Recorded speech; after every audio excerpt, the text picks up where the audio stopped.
හයි යාළුවනේ කොහොමද ඉතින් ඔයාලට හැමෝම හොඳින් ඉන්නවද? ඔන්න ඉතින් අපේ පැත්තට නම් අද උදේ පාන්දර ඉඳලම වැස්ස. ඉතින් වැස්ස කියලා නිදාගෙන ඉන්න බෑනේ උදේ පාන්දර. ඔන්න ඉතින් මම උදේම නැගිටලා උදේ ගෙදර වැඩ ටික ඉවර කරලා අද ඉතින් පොඩ්ඩක් වැහි දවසක් හින්දා පොඩ්ඩක් ෆ්‍රී එකේ ඉන්නම් කියලා තමයි මම හිතුවේ.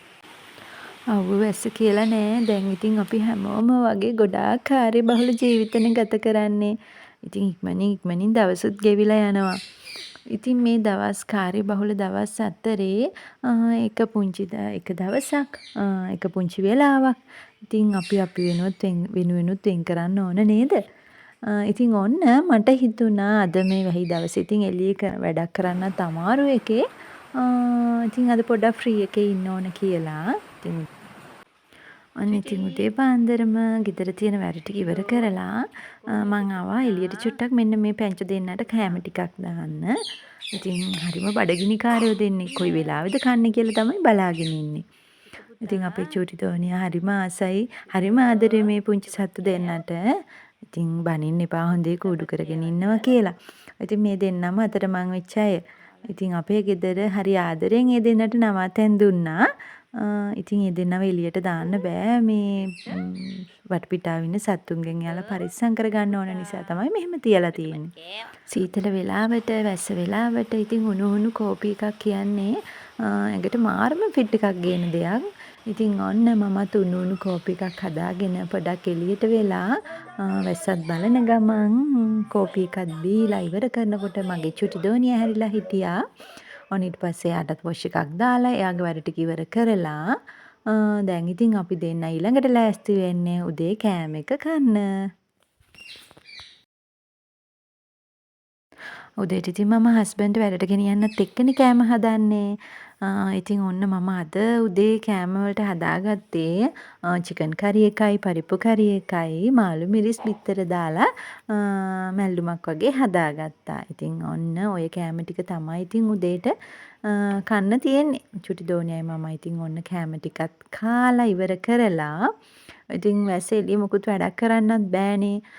ඒ හින්දා අපි දෙන්න ඉතින් සෙල්ලම් කරන්න තමයි ළඟට පටන් ගත්තේ. ඉතින් අපේ චූටි දෝනියා නම් හරිම කැමති වැඩක් තමයි සෙල්ලම් කරන එක.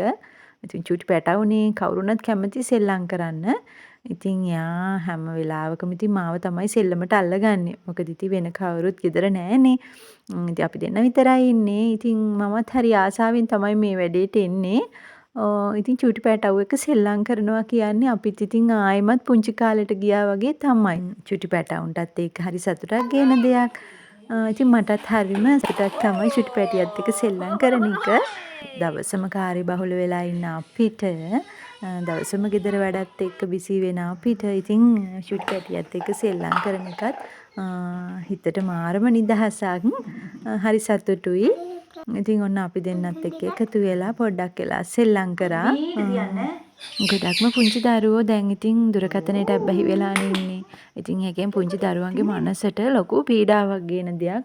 ඇත්තටම මේක පුංචි දරුවන්ගේ මනසට හොඳ දෙයක් නෙමෙයි. ඉතින් අපි කවුරුත් දන්නවනේ. ඉතින් මම මගේ පුංචි දෝනියට දුරකථනය දෙන්නේ නැතිම තරම් ඉතින් එයාව හැම වෙලාවෙම මොකක් හරි වැඩකට යොදවන්න තමයි මම හැම වෙලාවෙම උත්සාහ කරන්නේ. ඔන්න ඉතින් අපි දෙන්න සෙල්ලම් කර ඉඳලා චූටි දෝනියට වොෂ් එකක් දාලා ඊට පස්සේ මං එයාට තේ එකක් හදලා දුන්නා බොන්න කියලා. ඔන්න ඊට පස්සේ ආවේ ඉතින් දවල්ට මොනාරි හදාගන්න කියලා. ඉතින් මේ තමයි එළබටු. මං ඉතින් ගොඩාක්ම අපේ ගෙදරට එළබටු ගේන්නේ නෑ. මොකද අපි හස්බන්ඩ් එළබටු වලට චුට්ටක්වත් කැමති නෑ. මගේ පුංචි දෝනියා කැමතිත් නෑ. හැබැයි ඉතින් මම ටිකක් ආසයි කන්න. ඉතින් හස්බන්ඩ් එළවලු ගේන වෙලාවට මං ඉතින් ටිකක් ගෙන්න ගත්තා.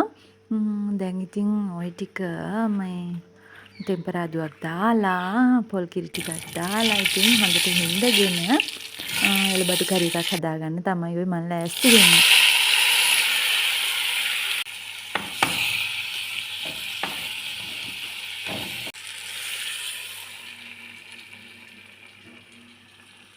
ඉතින් ගොඩාක් අය මේ එළබටු කරි නැත්තම් තලන බටු කරියට කන්න කැමති නෑ. පොඩි තිත්ත ගතියක් එනවා කියනවා. ඉතින් මට නම් ඇත්තටම එහෙම නෑ. හරිම රසයි. ඒ වගේම තමයි රස වගේම තමයි මේ එළබටු හරිම ගුණදායකයි. ඉතින් සෙම රෝග තියෙන අයට නම් ගොඩාක් ගුණයි කියලා තමයි කියන්නේ. එළබටු ටික තෙම්පරාදුවක් දාලා, ඉතින් මිටිකිරි ටිකක් දාලා හොඳට හිඳලා ගත්තාම හරිම රසයි මේ කරි එක. ඉතින් ඕගොල්ලොත් හදලා බලන්නකෝ. අනේ ඉතින් ඊට පස්සේ දවල්ට කෑමත් කාලා ගෙදර වැඩ ටික ඉවර කරගන්නකොට දන්නේම නැතුව හවස් වෙලා. ඉතින් හොඳ වොෂ් එකකුත් දාගෙන හවස බුදුපහන තියන මල් ටිකකුත් කඩාගෙන ඔන්න එනකොට හොඳටම රෑ වෙලා. ඉතින් ඊට පස්සේ මායි චූටි දෝනිය එකතු වෙලා අපිට රෑට කෑම හදාගන්න තමයි මේ ලෑස්ති වෙන්නේ. ඉතින් අපි හිතුවේ අද රෑට ඉඳිආප්ප කමු කියලා. ඉතින් අපේ ගෙදර හැමෝම වගේ හරිම කැමති ඉඳිආප්ප කන්න. අපේ චූටි දෝනියා නම් කනවට වැඩිය ඉඳිආප්ප හදන වැඩේට හරිම කැමතියි. ඉතින් යාගෙන ලොකු සපෝට් එකක් මට හම්බෙනවා මේ දවස් ඉඳිආප්ප හදන දවසට. ඉතින් අපි දෙන්නත් එක්ක එකතු වෙලා හරි ලස්සනට පිළිවෙලට ඉඳිආප්ප ටික අපි හදාගත්තා. ඉතින් අද රෑට ඉඳිආප්පත් එක්ක කන්න හොදි නම් මුකුත් හැදුවේ නෑ. මං කිව්වනේ ඉතින් අද දවසේ මං ෆ්‍රී එකේ ඉන්න ලෑස්ති කරගත්තා කියලා. ඉතින් ගොඩාක් වෙලාව අඩු කරගන්න ඕනේ හින්දා සහ අපේ ගෙදර අය ඉතින් ඉඳිආප්ප කන වෙලාවට ඉතින් හොදි කන්න චුට්ටක් අකමැතියි. ඉතින් ඒ හින්දා මුකුත් හොදි හැදුවේ හොද්දක් හදන්නේ නැතුව පොල් සම්බෝලයක් තෙල් දාලා තමයි ගත්තේ. ඉතින් පොල් සම්බෝලත් එක්ක හරි ආසාවෙන් අපේ ගෙදර කට්ටිය ඉඳිආප්ප කන්නේ. ඉතින් චූටි දෝනිගේ සපෝට් එකත් එක්ක ඔන්න ඉඳිආප්ප ටික හදලා ඉවර කරගත්තා. ඉතින් ඔය විදිහට තමයි රෑ කෑම ලෑස්ති කරගත්තේ. ඉතින් අද දවස මං හරි ලස්සනට හිතේ සතුටින් සැහැල්ලුවෙන් ගෙවලා ඉවර කරගත්තා. ඉතින් උදේ පටන් ගත්ත වැස්ස ඔන්න දවල් වෙනකම් වැහැලා ටිකක් වෙලා පායලා තිබ්බා. ඔන්න ඊට පස්සේ දැන් ආයිමත් වහින්න පටන්ගෙන තියෙන්නේ. ඉතින් වැස්සෙම පටන් ගත්ත මේ ලස්සන දවස වැස්සෙම ඉවර කරගන්න මට පුළුවන් වුණා. ඉතින් අද දවස හරිම ලස්සනට හරිම සතුටින් සැහැල්ලුවෙන් මට ගෙවා ගන්න පුළුවන් වුණා. මොකද මං වෙනුවෙන් පුංචි වෙලාවක් වෙන් කරගත්ත හින්දා. ඉතින් මං ඔයාලගෙනුත් ආදරෙන් ඉල්ලන ඔයාලගේ ජීවිතේ සතුට වෙනුවෙමුත් පුංචි වෙලාවක් වෙන් කරගන්න. එහෙනම් ඉතින් ආයෙමත් අලුත් වීඩියෝ එකකින් හම්බෙනකන් ඔයාලා හැමෝම පරිස්සමින් සතුටින් ආදරෙන් ඉන්න.